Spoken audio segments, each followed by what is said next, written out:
आरती राव ने कांग्रेस प्रत्याशी राज बब्बर को बताया मुसाफिर। कांग्रेस प्रत्याशी राज बब्बर सिने अभिनेता से राजनेता तो बन गए, लेकिन राजनीति में उनकी भूमिका एक मुसाफिर जैसी रही। कहा, इनका नहीं होता कोई ठिकाना। राव इंद्रजीत सिंह ने वर्तमान सुधार दिया, अब भविष्य संवारना बाकी। खोल बेल्ट के गांव में चुनावी सभाओं में बोली आरती सिंह राव, मुसाफिर हूँ यारो, ना घर है ना ठिकाना, मुझे चलते जाना है, बस चलते जाना। बेशक ये बोल एक फिल्मी गाने के हैं, लेकिन भाजपा प्रत्याशी राव इंद्रजीत सिंह की बेटी आरती राव ने इस गीत से जोड़कर कांग्रेस प्रत्याशी राज बब्बर की व्याख्या कर दी। खोल बेल्ट के गांव में चुनावी सभाओं में आरती राव ने कहा कि राज बब्बर की कहानी एक मुसाफिर की तरह है, जो एक जगह कभी नहीं रुकता और चलते जाता है। ऐसे व्यक्ति का सांसद बनना अथवा नहीं बराबर है। राव इंद्रजीत सिंह ने वर्तमान में क्षेत्र में विकास का पहिया घुमाया है, जिसे भविष्य में और तेजी से घुमाने के लिए अगले 5 साल उन्हें तथा नरेंद्र मोदी को और देने की जरूरत है।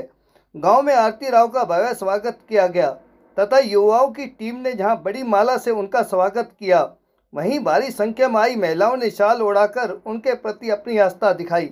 रेवाड़ी से राजकुमार के साथ भानु शर्मा की रिपोर्ट।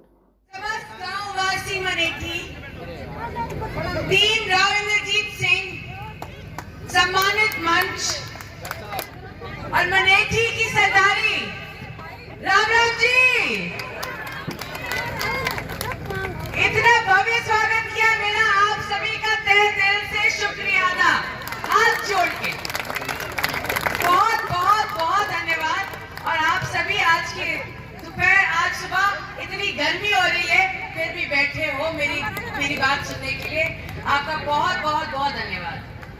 आप सभी जानते हो कि आने वाली 25 तारीख को हरियाणा में लोकसभा के चुनाव होने जा रहे हैं और राव इंद्रजीत सिंह जी तीसरी बार लगातार भारतीय जनता पार्टी से गुड़गांव लोकसभा क्षेत्र के उम्मीदवार बने।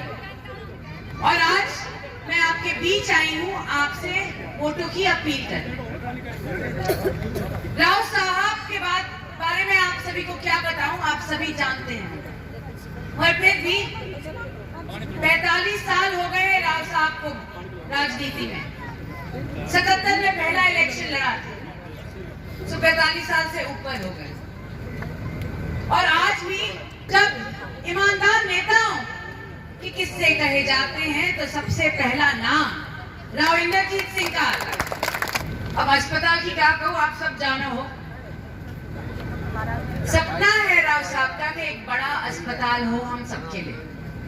तो दक्षिण हरियाणा की एक मांग थी, एक सपना था राव साहब का कि हमारे पास एक सरकारी अस्पताल हो। अब आप सभी जानते हो कि 2018 के बाद ट्रेन थोड़ी सी धीरे चलने लगी और फिर विरोधी सारे बोलने लगे कि ख्याली पुलाव खिला रहे राव इंद्रजीत सिंह जी, ये तो होने वाला ही नहीं। मगर देखो विरोधियों, शिलान्यास हो गया, मोदी जी खुद आए, करके गए और वादा भी करके गए कि जैसे ही बन के खड़ा होगा उद्घाटन भी मोदी जी खुद करेंगे। कांग्रेस ने भी आपके सामने एक उम्मीदवार खड़ा किया है। अब आश्चर्य की बात यह है कि ये उम्मीदवार हरियाणा के ही नहीं है, उत्तर प्रदेश से लाए गए हैं, बॉम्बे से आए हुए हैं। हमारे बारे में क्या जाने, हमें कहां पहचाने, हमारे क्षेत्र के बारे में कुछ नहीं मालूम। ये पिछले 5 इलेक्शन अलग अलग लोकसभा क्षेत्र से उत्तर प्रदेश से लड़के आ रहे हैं। मैं ये भी बता दूं कि एक लोकसभा क्षेत्र से लड़ते हैं, अगली बार फिर एक और लोकसभा क्षेत्र ढूंढने लग जाते हैं। तो आज के दिन गुड़गांव आए हैं, कल फरीदाबाद चले जाएं, सोनीपत चले जाएं, हमें क्या मालूम। ये तो मुसाफिर हैं, इनका तो चलना बढ़ता है। तो आज आप सभी से मैं अपील करने आई हूँ कि आने वाली 25 तारीख को अपना वोट जाया मत करना। गर्मी होगी, घनी गर्मी होगी जैसे आज है, मगर हर वोट गिरनी है, हर वोट गिरे आपको ताकत आएगी।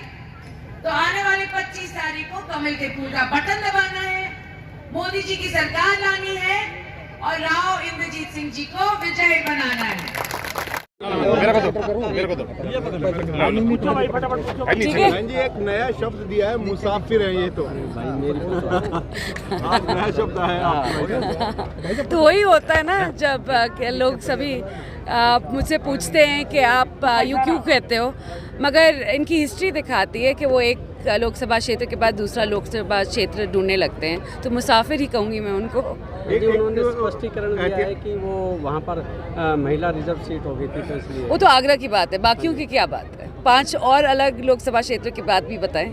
ऐतिहासिक जगह पर खड़े हुए हैं जहाँ पर एम्स आ रहा है राव इंद्रजीत सिंह के प्रयास से, जी तो कितना क्या रिस्पांस आपको पब्लिक से मिलने का अनुमान है इस क्षेत्र में विजय? जी बहुत बढ़िया। मुझे लगता है कि एक तरफा वोट आएगा, मुझे लगता है बावल से इस बारी, और बहुत खुश हैं लोग और इतनी संख्या में बाहर निकल रहे हैं गर्मी होने के बावजूद।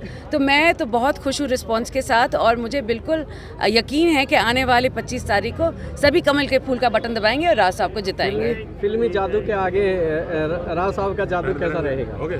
बढ़िया, बेहतर। चलिए जी।